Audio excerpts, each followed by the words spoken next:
오늘도 이곳에 함께 모여 하나님께 예배드리고 계신 여러분 모두에게 우리 주님의 은혜와 평화가 넘치시기를 바랍니다. 우리는 지난주부터 출애굽기를 살펴보고 있습니다. 그 출애굽기의 첫 시작은 애굽에 들어온 이스라엘의 인구가 급격히 증가하는 이야기였죠. 그런 인구 증가는 지난 창세기에서 하나님이 야곱에게 주셨던 약속이 성취되었음을 보여주는 것이라고 했습니다. 그런데 그렇게 하나님께서 주시는 약속이 성취되는 일은 아주 오랜 고난의 세월이 필요하다고 했었죠. 그래서 지난 이야기를 통하여 우리는 우리의 구원은 그렇게 오랜 고난의 시간을 지내고 난 후에 받게 되는 것임을 배웠습니다. 그리고 지난주에 우리는 하나님께서 야곱에게 주셨던 그 약속은 아직 완전히 성취된 것은 아니라는 것도 알 수 있었습니다. 지금 이 애굽에서 하나님께서 야곱에게 주셨던 약속 중 생육과 번성의 약속만 성취가 되었고 아직 땅에 대한 약속은 남아 있었다고 했었죠. 그래서 이 출애굽기에서 그 약속의 땅에 관한 이야기가 시작된다고 했습니다. 그래서 이제부터 우리는 그 약속의 땅을 향한 이스라엘의 여정 이야기를 들어보려고 합니다. 그 여정의 시작인 오늘의 이야기는 이스라엘의 또다시 위협이 닥치는 상황입니다. 먼저 오늘 본문의 줄거리를 살펴보도록 하겠습니다. 지난주에 우리는 이전에 애굽으로 들어왔던 야곱의 가족들이 모두 죽고 이스라엘의 새로운 시대가 도래했다는 내용을 살펴보았습니다. 그래서 이제 애굽의 이전 세대인 요셉을 알지 못하는 새로운 왕이 등장하게 됩니다. 그런데 그 새로운 왕이 이스라엘 민족을 가만히 지켜보니 그들이 점점 강대해져 가는 것입니다. 그래서 그 새 왕은 그 이스라엘 민족을 견제하려고 합니다. 왜냐하면 점점 강대해져 가는 이 이스라엘을 가만히 놔두었다가는 그들이 애굽에 대항하지는 않을까 하는 그러한 걱정이 그 새 왕에게 생겼기 때문입니다. 그래서 새 왕은 이스라엘을 견제하기 위해 계책을 세웁니다. 그 계책은 이스라엘에게 엄한 노동을 시켜 이스라엘의 생활을 어렵게 만드는 것입니다. 그럼으로써 이스라엘이 더 이상 힘을 키우지 못하게 하는 것이죠. 그래서 애굽의 새 왕은 비돔과 라암셋이라는 지역에 국가의 곡식이나 무기를 쌓아두는 창고, 즉 국고성을 이스라엘에게 건축하게 합니다. 그 중에서도 가장 힘든 일, 흙 이기기, 벽돌 굽기 등을 시키죠. 그런데 그 일에 대한 값도 지불하지 않고 그들 스스로 알아서 먹고 살라고 했나 봅니다. 그래서 농사까지 시키죠. 그처럼 새로운 애굽 왕이 점점 강대해져가는 이스라엘에게 중한 노동을 시켜서 그들을 견제하는 이야기가 오늘의 내용입니다. 그럼 그러한 내용이 또 어떠한 메시지를 가지고 있는지 지금부터 자세히 살펴보도록 하겠습니다. 여러분, 지난주까지의 이야기를 보면 이스라엘에 대한 하나님의 약속이 잘 이루어지는 듯 했습니다. 그동안 우여곡절이 있었지만 이제 애굽에 들어와 생육과 번성이라는 약속도 이루어지면서 모든 일들이 잘 해결되는 듯 싶었습니다. 하지만 이 출애굽 이야기가 시작되면서 이스라엘에 대한 약속이 완성되어가는 그 과정에 또다시 위협이 닥칩니다. 그 위협은 방금 살펴본 대로 애굽의 새로운 왕에 의한 위협이죠. 그런데 여러분, 이스라엘에 대한 그 위협은 사실 하나님의 구원 사역에 대한 위협이나 마찬가지입니다. 하나님께서는 이 세상에 온전한 구원을 주시기 위하여 이스라엘을 통하여 그렇게 자신의 구원 사역을 해가고 계시는데 지금 새롭게 나타난 애굽 왕이 그런 하나님의 구원 사역에 반란을 일으킨 것이죠. 그래서 이 사건은 어찌 보면 하나님과 그 애굽 왕과의 전쟁이라고도 볼 수 있습니다. 하지만 여러분, 하나님께서 그렇게 이 세상을 향한 원대한 구원 사역을 해나가시는데 그렇게 일개의 사람들이 반란을 일으켰었던 일들은 항상 있어 왔습니다. 여러분, 지난 창세기의 이 이야기를 기억해 보시면 아담을 유혹했던 뱀이나 동생 아벨을 죽이고 하나님의 눈을 피해 도망가서 자신만의 성을 쌓은 가인, 그리고 이 세상의 여인들을 탐하던 하나님의 아들들과 같은 이들이 하나님의 사역에 반기를 들었던 이들이죠. 그처럼 이 세상을 향한 하나님의 원대한 구원 사역에는 항상 그런 반란들이 있어 왔습니다. 그와 같은 흐름으로 이번에는 이 새로운 애굽왕이 그런 또 다른 반란 세력인 것이죠. 그런데 하나님께서 그런 반란 세력들의 반란에 전혀 개의치 않으시고 당신의 원대한 구원 사역을 항상 지속해 나가셨습니다. 하나님은 지금까지 단 한 번도 그들의 반란에 굴복하신 적이 없으시죠. 아니, 굴복하신 적이 없으신 것이 아니라 그들의 반란에 신경도 안 쓰셨다고 할 만큼 그들의 반란에 전혀 위협을 느끼지 않으셨습니다. 그들의 위협에 사람들은 요동했을지 몰라도 하나님께 그들의 반란은 아주 하찮은 도발에 불과한 것이었습니다. 여러분, 그처럼 이제 시작될 이 하나님과 애굽왕과의 전쟁도 역시 별 의미가 없는 전쟁입니다. 그래서 여러분, 이 출애굽 이야기를 보면 지금 하나님의 사역에 반란을 일으킨 이 애굽왕에 대한 정보가 거의 없습니다. 8절에 나온 것처럼 이 왕은 요셉을 알지 못하는 왕이라는 것 외에는 앞으로 그 어느 곳에서도 이 애굽 왕에 대한 정보가 없습니다. 몇 대 왕인지, 그 왕이 또 어떠한 업적을 지녔는지 등에 대한 정보를 전혀 제공해 주지 않고 있죠. 뿐만 아니라 지금 그의 이름조차 소개를 하지 않고 있습니다. 여러분, 그처럼 그 왕에 대한 이름조차 거론이 되지 않는다는 것은 하나님의 입장에서 이 왕이 일으킨 반란은 아주 하찮은 반란이라는 의미입니다. 이스라엘이나 우리의 입장에서 보면은, 우리의 시각으로 보면은 이제부터 이스라엘에게 주어질 고난과 역경이 아주 커다란 위협으로 보일 수는 있으나 하나님의 입장에서는 그 위협은 아무것도 아닌 것이라는 뜻입니다. 그처럼 여러분, 이 출애굽기의 저자는 이 출애굽기의 저자는 왜 그처럼 하찮은 반란 사건을 아주 길게 기록해서 후세의 그 이야기를 들려주는 것일까요? 어차피 이 전쟁은 그 결과가 정해진 것이나 마찬가지입니다. 그런데 왜 이 출애굽기의 저자는 그 이야기를 아주 길게 소개하는 것일까요? 그것은 이 출애굽기의 저자가 이 글을 읽는 사람들에게 그 전쟁의 성패를 궁금해하게 하기 위해서가 아니라, 이 글을 기록한 저자는 이 전쟁에 참여한 사람들, 즉 하나님께 반기를 들 그 애굽왕과 그리고 그 전쟁의 피해자들이 된 이스라엘이 이 전쟁에 대하여 어떠한 반응을 보이는가에 우리의 관심을 가지게 하기 위해서입니다. 그러니 우리는 앞으로 이 전쟁이 어떻게 승리하는가에 우리의 관심을 집중할 것이 아니라 이 전쟁에 등장하는 인물들이 그 전쟁에 대하여 어떠한 반응을 보이는지 그것에 우리의 관심을 집중해야 한다는 것을 기억하면서 이제 이 출애굽기를 읽어나가야 할 것입니다. 그럼 그러한 시각을 가지고 이제 다시 본론을 살펴보겠습니다. 여러분, 방금 말씀드렸듯이 이 이야기는 지금 하나님의 사역에 반기를 든 이 애굽왕에 대한 정보가 거의 없습니다. 그에 대한 정보는 8절에 나온 것처럼 그가 요셉을 알지 못한다라는 것뿐입니다. 그런데 여러분, 여기서 그가 요셉을 알지 못한다고 할 때 그 알다라는 동사가 히브리어로는 야다라고 하는 동사인데, 그 야다 동사에는 우리가 어떠한 것에 대한 정보를 아는 것, 그 이상의 의미가 있습니다. 여러분, 뒤에 출애굽기 2장 24절과 25절에는 하나님께서 고역에 시달리는 이스라엘의 고통의 소리를 들으시고 하나님이 아브라함, 이삭, 야곱과 세운 언약을 기억하셔서 이스라엘을 돌보셨다라고 하는 말이 나옵니다. 그런데 거기서 기억하다라는 단어가 방금 그 야다라는 동사를 어근으로 하는 단어입니다. 즉 하나님께서는 그 이스라엘을 아시기 때문에 그들을 돌보신다는 것이죠. 여러분, 이전에 창세기에서 하나님께서 당신의 백성들을 어떠한 위협에서부터 구출하실 때는 항상 하나님께서 그들을 기억하셨기 때문에 그들을 구출하셨다고 소개를 했었습니다. 노아의 홍수 때 하나님께서 그 홍수를 그치게 하신 이유는 하나님께서 노아를 기억하시기 때문에 그를 구출하셨다고 했었고, 아브라함 사촌 롯이 소돔에서 멸망을 당할 위기에 처했을 때도 하나님께서는 아브라함을 기억하셨기 때문에 그 롯을 위기에서 구하셨다고 했습니다.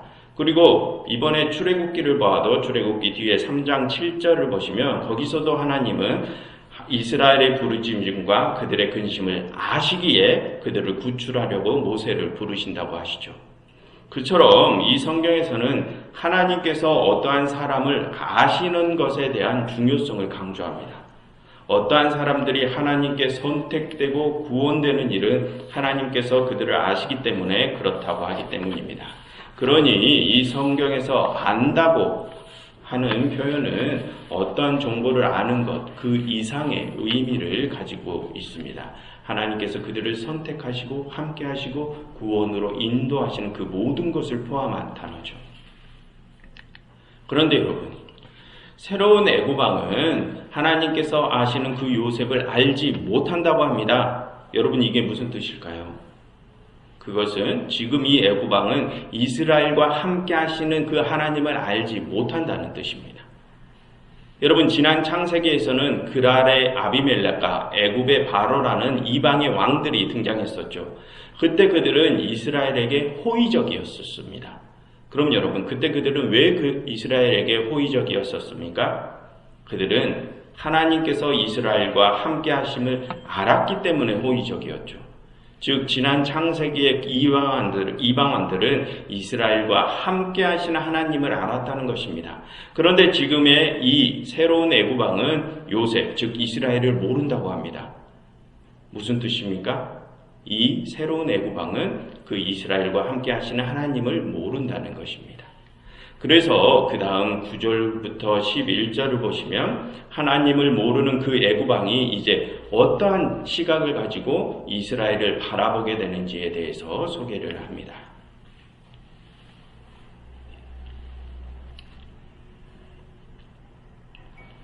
여러분, 지난주 이야기에서도 이스라엘의 인구가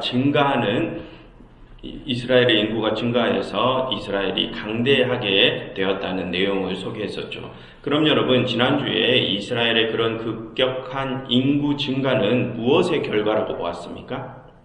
하나님의 약속이 성취된 결과, 즉 하나님께서 그들에게 준 복으로 그 인구 증가를 바라보았죠. 그런데 지금 이 9절부터 11절을 보시면 하나님을 알지 못하는 이 애굽왕은 이스라엘의 그러한 인구 증가를 어떻게 바라보고 있습니까? 이 애굽왕은 그것을 복으로 바라보는 것이 아니라 재앙으로 바라봅니다.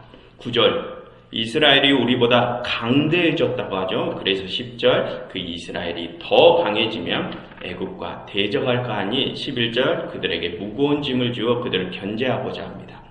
즉 하나님을 모르는 이 애굽왕은 하나님께서 이스라엘에게 주신 복을 자신들에게 다가오는 재앙으로 바라봅니다. 그래서 예전엔 이스라엘 민족에게 호의적이었던 애굽은 이젠 이스라엘을 적대적으로 바라봄으로써 그 이스라엘을 선택하시고 함께 하시는 하나님과도 대적하게 됩니다. 여러분, 그러한 내용은 우리가 하나님을 알지 못하는 것이 우리로 하여금 이 세상에 일어나는 하나님의 구원 사역에 대하여 얼마나 삐뚤어진 시각을 갖게 하는지를 알 수 있게 합니다. 여러분, 9절을 한번 다시 보십시오. 거기를 보시면 이 애굽왕은 이스라엘을 이 백성 이스라엘이라고 부르죠. 그는 지금 이 이스라엘을 자신의 백성으로 인식하고 있다는 것입니다. 그런데 여러분, 이제 그는 그런 자신의 백성을 어떻게 대합니까? 자신의 백성을 대적자들 대하듯 대합니다. 나의 편을 적으로 삼는다는 것이죠. 역설적인 상황입니다. 그리고 여러분, 지금 이 왕은 왜 이스라엘 민족을 압제하려고 합니까? 10절, 그 이스라엘이 강대해져서 그들이 두려워졌기에 그들을 압제하려 합니다. 자신의 백성들이 강대해졌는데 그것을 기뻐하는 것이 아니라 그것을 오히려 두려워한다고 하죠. 이것도 역시 역설적입니다.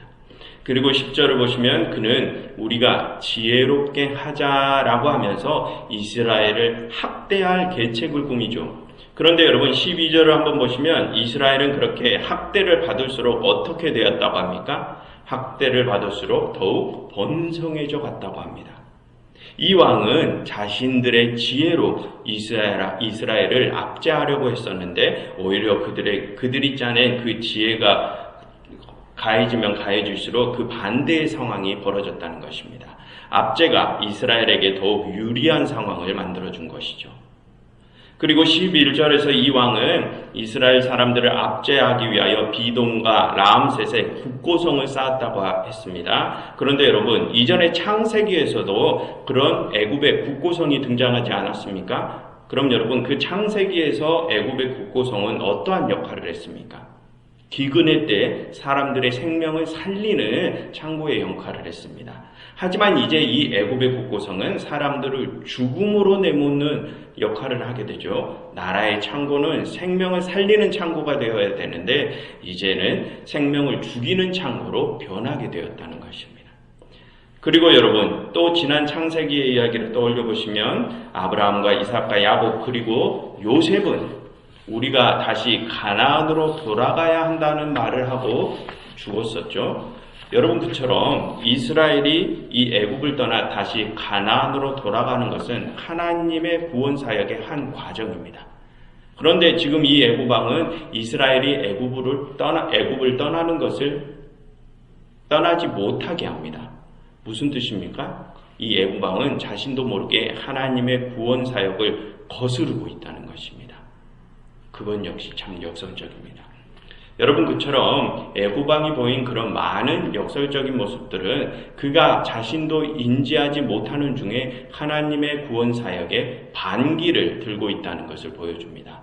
하나님께서는 자신의 백성들이 하나 되어야 함을 말씀하시는데 그는 자신의 백성을 적으로 삼고 하나님께서는 자신의 백성의 번성을 위해서 일하시는데 그는 그 번성을 막으려 하고 하나님의 지혜가 참 지혜인데 그는 그와는 반대의 지혜를 짜내고 하나님의 생명 창고를 죽음의 창고로 만들고 영원한 본향이 아니라 그들은 영원한 타향살이를 지향합니다.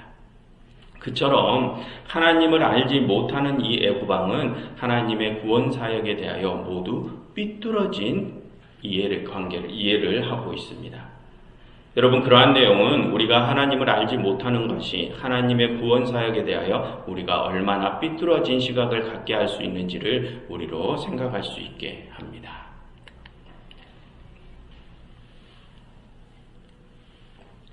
그리고 여러분, 우리는 오늘의 본문을 통하여 압제라고 하는 것이 우리 사람들을 얼마나 피폐하게 하는지에 대해서도 생각해 볼 수 있습니다. 여러분, 11절과 12절을 보시면 이제 애굽 왕은 이스라엘에게 무거운 짐을 지게 하고 그들을 괴롭게 하려 합니다. 그것을 위해 비돔과 라암셋이라는 국고성을 건축하게 하죠. 그리고 그 건축에서 가장 힘든 일들을 시켜 그 어려운 노동으로 인하여 그들의 생활이 어렵게 만듭니다. 그처럼 이 압제라는 것은 그 압제를 받는 이들의 생활을 피폐하게 합니다. 비인간적으로 짐승과 같은 대우를 받게 하죠. 그런데 그것은 압제를 받는 이들뿐만이 아니라 그 압제를 하는 이들의 삶도 피폐하게 만듭니다. 여러분, 이 출애굽 이야기의 뒤로 가면 갈수록 이 애굽 왕은 이스라엘에게 더 많은 고역을 시키게 되죠. 그리고 이스라엘의 난 남자 아이들을 다 죽이게 합니다. 그래서 이스라엘의 울부짖음이 하늘에까지 들리게 하죠. 그렇게 이 애굽 왕은 고통받는 사람들을 더 착취하는 짐승과 같은 일을 벌이게 됩니다. 이 애굽 왕은 이제 자신이 비인간적인 짐승이 되어버리죠. 그처럼 압제라는 것은 그것을 받는 사람이건 주는 사람이건 양쪽 모두를 피폐하게 만들어버립니다. 그런데 여러분, 그렇게 압제라는 사건을 통하여 비인간화되어가는 양쪽의 사람들 중에 어느 한쪽에는 구원이 남아 있습니다. 구원의 희망이 남아 있습니다. 그럼 여러분, 그 구원의 희망은 어느 쪽에 남아 있습니까? 압제를 받는 쪽에 남아 있죠. 왜 그렇습니까? 하나님께서는 고통과 무거운 짐을 지는 이들의 신음을 들으시고 기억하시는 분이시기 때문입니다. 그러니 그처럼 압제를 받는 쪽에는 구원의 희망이 남아있는 것입니다. 하지만 여러분, 그렇게 압제 속에서 신음하는 소리라고 하더라도 그들 모두의 소리를 하나님께서 들으시는 것은 아닙니다. 그렇게 고통과 무거운 짐을 지고 가는 이들 중에서도 하나님께서 기억하시는 이들이 있고 기억하지 못하시는 이들이 있습니다. 그럼 여러분, 누가 하나님께 기억이 되는 이들이고 누가 기억이 되지 못하는 이들일까요? 여러분, 우리는 지난 창세기의 마지막 부분에서 야곱의 아들들이 애굽 왕의 가축 관리장이 되면서 애굽에 머물기를 선택했다는 내용을 살펴보았습니다. 하필이면 그들이 애굽의 짐승들을 관리하게 되었다는 것이 참 신기하죠. 아무튼 그런데 이제 그들의 후손들이 자신들이 관리하던 그 짐승들처럼 되어버렸습니다. 애굽에 남아 애굽이 주는 고역을 감당하느라 짐승과 같은 대우를 받게 되었죠. 그런데 여러분, 그들 중에는 이전에 바로의 가축관리 장이 되었던 이들처럼 애굽의 고위 관리로 남아있는 이들도 있지 않겠습니까? 그럼 그들은 지금 어떻게 되어 있을까요? 여러분, 11절을 보시면 애굽 왕이 노동자들을 관리하는 감독들을 세웠다고 하죠. 그럼 이전부터 애굽의 고위 관리로 남아있던 이들은 지금 고통 속에 빠져있는 자신의 동족들을 관리하는 감독관이 된 자들도 있지 않겠습니까? 즉 자신의 동족을 압제하는 애굽 왕의 편에 서서 그 애굽 왕과 함께 짐승처럼 변해버린 자들도 있다는 것입니다. 여러분, 그처럼 지금 이스라엘에게는 두 부류의 사람들이 있습니다. 압제 속에서 짐승과 같은 대우를 받는 이들과 그와는 반대로 압제 속에서 스스로 짐승이 되어버린 이들이 있습니다. 그럼 여러분, 하나님께서는 누구를 기억하시고 누구를 기억하지 못하실까요? 하나님께서는 스스로 애굽에 속하여 스스로 짐승이 되어버린 자들은 기억하지 못하실 것입니다. 여러분, 그러한 내용을 통하여 우리는 고통과 무거운 짐을 지고 가는 이들 중에서도 스스로 짐승의 길을 택할 수 있는 가능성이 있음을 우리로 생각해 볼 수 있게 합니다. 그래서 여러분, 오늘의 본문은 결론적으로 우리에게 이러한 선택을 하게 됩니다. 지금은 짐승과 같이 고통과 무거운 짐을 지고 있지만 하나님의 구속하심을 의지하고 이 애굽을 떠나 가나안으로 향할 것인가, 아니면 계속 애굽에 남아 그 짐승이 되어버릴 것인가 라는 선택을 하게 합니다. 여러분, 마지막 13절과 14절을 보시면 애굽 왕이 이스라엘에게 그 일을 엄하게 시켰다라는 말이 두 번 나오죠. 그런데 거기서 엄하다라는 히브리어 페렉이라는 단어는 그 어근이 아바드라고 해서 섬기다라는 뜻을 가지고 있습니다. 즉 여기서 애굽 왕이 준 그 엄한 일을 하고 있는 이스라엘은 애굽 왕을 혹독하게 섬기고 있는 것이나 다름이 없습니다. 그래서 오늘의 본문은 우리에게 묻습니다. 너희가 누구의 종으로 남아서 누구를 섬길 것이냐? 애굽 왕의 종으로 남아서 고통과 무거운 짐을 짊어질 것이냐? 똑같이 고통과 무거운 짐을 질 것이지만 하나님의 종으로 남을 것이냐? 그것을 묻는 것입니다. 여러분, 그 선택은 이제 독자들과 이스라엘과 우리의 몫입니다. 그런데 여러분, 그 어느 쪽을 선택하든 고통과 무거운 짐은 남아있을 것입니다. 여러분, 지난주에 우리는 하나님의 구원 사역에는 오랜 고난의 시간이 필요하다고 했었죠. 그래서 그 오랜 고난의 시간을 성경에서는 연단의 시간이라고 했었습니다. 그처럼 하나님의 종이 되겠다고 선택했다고 해서 우리에게 고통과 무거운 짐이 사라지는 것은 아니라고 했습니다. 스스로 애굽에 남기로 한 사람들과 똑같이 고통과 무거운 짐이 계속 남아 있을 것입니다. 출애굽의 길을 택하더라도 말입니다. 그런데 여러분, 하나님께서는 그렇게 고통과 무거운 짐을 짊어지고 있지만 하나님의 종의 길을 선택한 이들에게 하나님께서는 어떻게 하신다고 하셨습니까? 그들의 신음을 들으시고 돌보신다고 하셨습니다. 그리고 결국 그들을 출애굽의 길, 구원의 길로 인도하실 것이라고 하셨죠. 그러니 이제 그렇게 하나님의 구원 사역을 바라볼 수 있게 된 이들은 지금 자신들에게 주어진 상황을 바라보는 시각이 바뀔 것입니다. 시각이 바뀌어 지금 자신들에게 주어진 그 무거운 짐들을 이제 더 이상 고난이 아니라 연단으로 받아들이게 될 수 있을 것입니다. 그리고 이제 하나님과 함께 그 연단을 이겨나갈 수 있을 것입니다. 그러니 오늘의 본문은 이제 너희들이 어느 쪽의 길을 택할 것인지, 누구를 섬길 것인지 스스로 선택하라고 합니다. 여러분, 그 어느 쪽을 택하든 고난은 반드시 있을 것입니다. 그러나 그 고난을 나를 짐승으로 만들어버릴 수단으로 삼을 것이냐, 반대로 그 고난을 나를 구원으로 이끌 연단으로 받아들이면서 그것을 하나님과 함께 이겨나갈 것이냐는 이제 나의 선택에 달린 것입니다. 그러니 여러분, 이제 선택하십시오.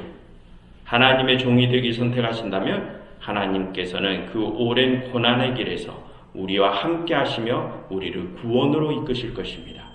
그러면 이제 우리의 눈엔 하나님께서 예비해 두신 구원이 보이기 시작할 것이고, 우리에게 주어진 그 고난은 이제 연단이 되어서 그것을 기쁨으로 받아들일 수 있게 될 것입니다. 그러니 여러분, 부디 그 길을 선택하셔서 기쁨으로 그 연단을 이기고 영원한 구원으로 여러분 모두가 들어가실 수 있기를 간절히 바랍니다. 기도하겠습니다. 하나님, 저희로 옳은 길을 선택하게 하시어 온전한 구원으로 향하게 하시옵소서. 예수 그리스도 이름으로 기도드렸습니다.